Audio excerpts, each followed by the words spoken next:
श्री स्वामी समर्थ. नमस्कार मंडळी. आज आपण पाहणार आहोत मिरचीच्या लोणच्याची रेसिपी. तर बघा, बाजारातून मी ह्या अशा मिरच्या आणलेल्या आहेत आणि त्यानंतर स्वच्छ धुवून पुसून घेतलेल्या आहेत व त्याचे असे मधून काप करून घेतलेले आहेत. अशा सर्व मिरच्यांचे आपल्याला मधून काप करून घ्यायचे आहेत आणि नंतर गॅसवरती आपल्याला कढई ठेवून 3 ते 4 चमचे होईल एवढी मोहरी गरम करून घ्यायची आहे. मोहरी हलक्या आचेवरती आपल्याला भाजून घ्यायची आहे. जास्त फ्लेमवरती गरम करायची नाही, नाहीतर मोहरी जळून जाते.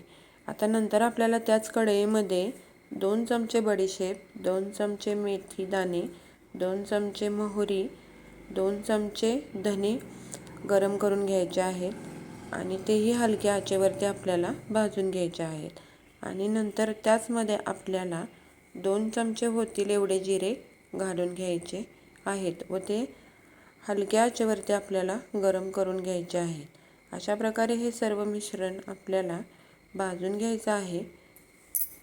गॅसची फ्लेम एकदम बारीक करून त्यावरती आपल्याला हे सर्व मिश्रण भाजून घ्यायचं आहे. जिरे थोड्या वेळानंतर घालायचे आहेत, कारण जिरे लगेच करपतात, त्यासाठी थोड्या वेळाने जिरे आपल्याला घालून घ्यायचे.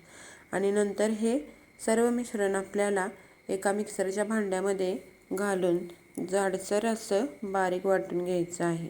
आणि नंतर त्याच कढईमध्ये आपल्याला 4 ते 5 चमचे मीठ घालून भाजून घ्यायचं आहे. आता मीठ त्यासाठी भाजायचं, कारण मिठामध्ये जो ओलसरपणा असतो तो ओलसरपणा लोणच्यामध्ये येऊन लोणचं जास्त दिवस टिकत नाही किंवा खराब होतं.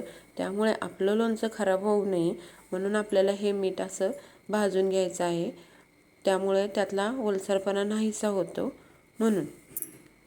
आता मधून चिरून घेतलेल्या मिरच्या एका मोठ्या भांड्यामध्ये घेऊन त्यामध्ये हे भाजलेलं मीठ, त्यानंतर 2 चमचे हळद घालून घ्यायचे आहे. आणि नंतर आपण हे जे मिक्सरमध्ये जाडसरचे मिश्रण तयार केलेलं आहे ते सर्व टाकून ह्याच्यामध्ये आपल्याला मिक्स करून घ्यायचं आहे. आणि त्याचमध्ये आपल्याला 1 लिंबू कापून त्याचा रस पूर्णपणे ह्या मिरचीमध्ये निचोडून घ्यायचा आहे. मिरचीमध्ये जर लिंबू टाकलं तर आंबट तिखट असं मिरचीचं लोणचं खायला खूप मजा येते म्हणून. आता नंतर आपल्याला इथे मी सरसोचं तेल वापरलेलं आहे. सरसोचं तेल म्हणजे मोहरीचं तेल. हे मोहरीचं तेल आपल्याला साधारणतः 200 ग्रॅम होईल एवढं एका वाटीमध्ये काढून घ्यायचं आहे. आणि नंतर ते आपल्याला एका पातेल्यामध्ये गरम करून घ्यायचं आहे. हे चांगलं गरम झाल्यानंतर थोडा वेळ आपल्याला ह्याला थंड करून घ्यायचं आहे. कोमट असं हे तेल झाल्यानंतर ह्यामध्ये आपल्याला 1 चमचा हिंग पावडर घालून घ्यायची आहे. त्याच्यानंतर जी मोहरीची डाळ आपण मगाशी भाजून घेतली होती ती घालून घ्यायची आहे. आणि 1 मूठभर लसणाच्या पाकळ्या थोड्याशा दुखवून ह्याच्यामध्ये घालून घ्यायच्या आहेत. हे सगळं मिश्रण आपल्याला एकत्र करून घ्यायचं आहे. अशा प्रकारे पाहू शकता तुम्ही.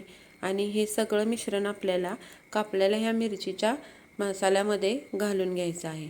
आता हे असं ओतून घेतल्यानंतर सगळं मिश्रण अशा प्रकारे दिसतं. आणि नंतर हे सगळं आपल्याला हाताने एकत्र करून हलवून घ्यायचं आहे. असा हा सगळा मसाला ह्या मिरच्यामध्ये मिक्स झाला पाहिजे, म्हणजे मिरचीचं लोणचं खूप जास्त दिवस टिकतं आणि खायलाही छान लागतं. पाहू शकता तुम्ही इथं मी हे सगळं मिश्रण असं खूप अशा छान पद्धतीनं एकत्र करून घेतलेलं आहे. सगळा मसाला ह्या मिरचीमध्ये आपल्याला भरला गेला पाहिजे. अशा प्रकारे हे मिरचीचं लोणचं हलवून घ्यायचं आहे. सगळा मसाला एकत्र झाल्यानंतर हे मिरचीचं लोणचं खूप छान असं दिसतं. पाहू शकता तुम्ही इथं. अशा प्रकारे हे मिरचीचं लोणचं आपलं तयार झालेलं आहे. तुम्हाला जर ही माझी रेसिपी आवडली असेल तर लाईक करा, शेअर करा, कमेंट करा, सबस्क्राईब करा. धन्यवाद. श्री स्वामी समर्थ.